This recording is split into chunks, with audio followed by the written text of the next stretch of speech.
Jangan membenturkan hawa nafsu untuk berutang. Nah ini yang sering ini. Semuanya hidupnya utang. Ya, akhirnya dia menjadi tukang utang. Gak boleh dalam Islam seperti itu. Utang boleh dalam Islam. Utang. Ayat yang terpanjang dalam Al-Quran, dalam surah Al-Baqarah, ayat tentang utang. Boleh. Tapi jangan turunkan hawa nafsu untuk utang. Kalau kita mampu kita beli, kalau enggak kita sabar. Kalau kita mampu. Ini enggak semuanya utang. Semuanya. Sepeda utang, perabot rumah tangga utang, bajunya utang, baju utang, kerudung utang. Semuanya utang. Enggak boleh. Susah nanti hidupnya dia. Dan kesian juga kalau dia meninggalkan hutang buat istri dan anaknya. Dia mampu dia beli, enggak sabar dia. Sabar. Udah hidup dengan apa yang ada. Dengan apa yang ada. Itu para sahabat demikian. Para sahabat hidupnya nikmat mereka. Mereka terus ibadah kepada Allah, mereka kerja, mereka usaha, mereka dagang, mereka mencari nafkah. Mereka enggak mempertukarkan hawa nafsu untuk berutang. Kalau betul-betul terpaksa baru mereka utang. Tapi mereka tepat janjinya, nggak seperti sekarang. Waktunya bayar utang, afwan ya akhi, afwan. Saya nggak perlu afwan, saya perlu duitnya. Afwan. Bulan depan afwan lagi. Saya nggak mau dibayar dengan afwan, saya mau dibayar pakai uang. Antum pinjam uang kan sama saya, bayar dengan uang, bukan dengan afwan. Gitu. Banyak yang seperti itu. Makanya ini masalah utang masalah besar. Dan ingat, Nabi tidak mau menyolatkan orang yang punya utang 2 dinar. Nabi gak mau solatkan. Dan utang ini akan ditutup sampai hari kiamat. Semua orang yang mati syahid dosanya diampuni kecuali utang, kata Nabi. Yughfaru lisyahidi kullu dzanbin illa dain. Diampunkan semua dosa orang yang mati syahid kecuali utang. Utangnya tetap akan dituntut sampai hari kiamat. Maka jangan gampang-gampang antum berutang. Nabi tidak mau sholatkan orang yang berutang 2 dinar. Gak mau Nabi sholatkan. Jadi ingat itu, ajarkan istri kita, anak kita jangan gampang-gampang utang. Dan orang kalau sudah berutang, kalau berbicara mesti bohong.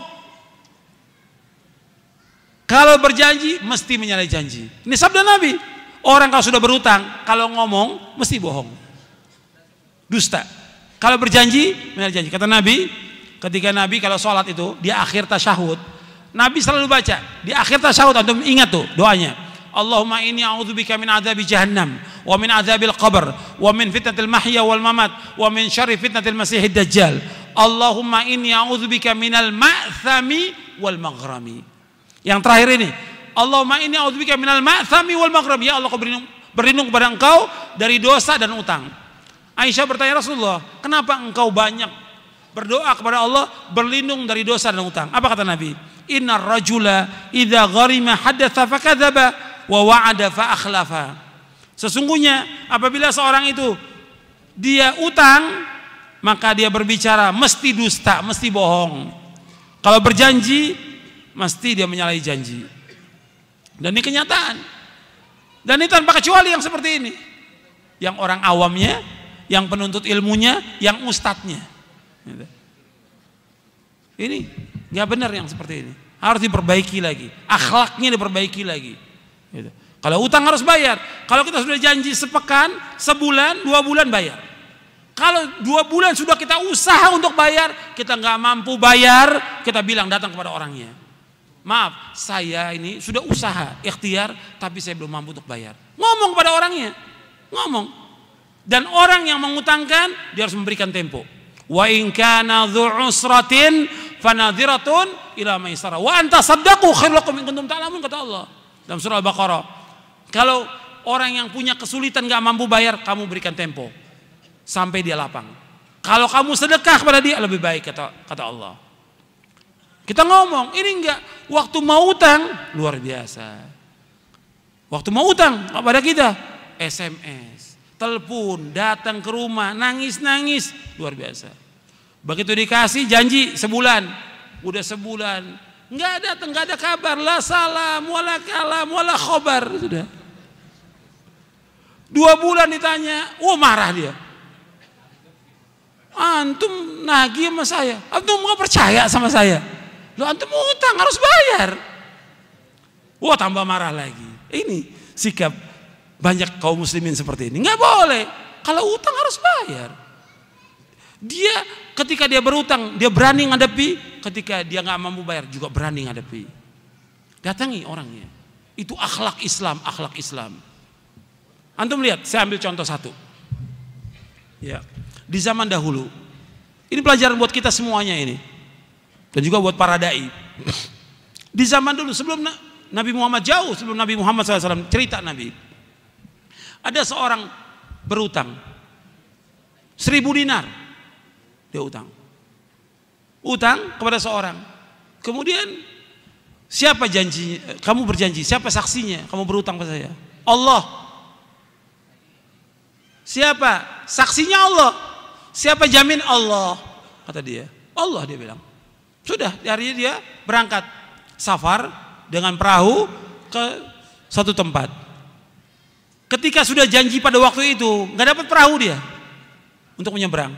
Tapi dia sudah berjanji pada orang itu. Ingat dia janjinya. Dia masukkan uang itu, 1.000 dinar itu ke dalam kayu. Dilemparkan, ya Allah, dulu saya pernah berutang pada si fulan. Dan pada hari ini saya harus bayar. Waktu dia tanya, siapa saksinya? Engkau ya Allah. Siapa penjamin engkau? Ya Allah, sampaikan barang ini kepada dia. Dilempar ke tepi pantai. Sampai kepada orang itu. Orang itu sudah nunggu di pantai. Diambil kayu itu, dibuka 1.000 dinar itu. Kemudian sudah dibawa. Kemudian berapa hari kemudian baru dapat perahu dia. Dia bawa lagi uang 1.000 dinar. Dia berpikir nggak sampai uang itu. Sampai dia cari orang itu, ini dibayar 1.000 dinar. Bukankah engkau telah melemparkan uang di dalam kayu? Saya katakan kepada engkau, saya nggak dapat perahu waktu itu. Nah sekarang saya bayar. Mau bayar 2 kali. Enggak, kamu sudah bayar. Enggak, ini saya mau bayar. Seperti itu. Jujurnya orang. Dan tepat dalam janji. Nabi ceritakan begini supaya kita ngambil ibrah pelajaran. Tapi banyak orang yang nggak ambil pelajaran seperti itu. Hatta kita di mana bisa kita bayar utang? Mudah sekarang ini. Jangan alasan saya kan keluar kota, saya sakit. Bisa.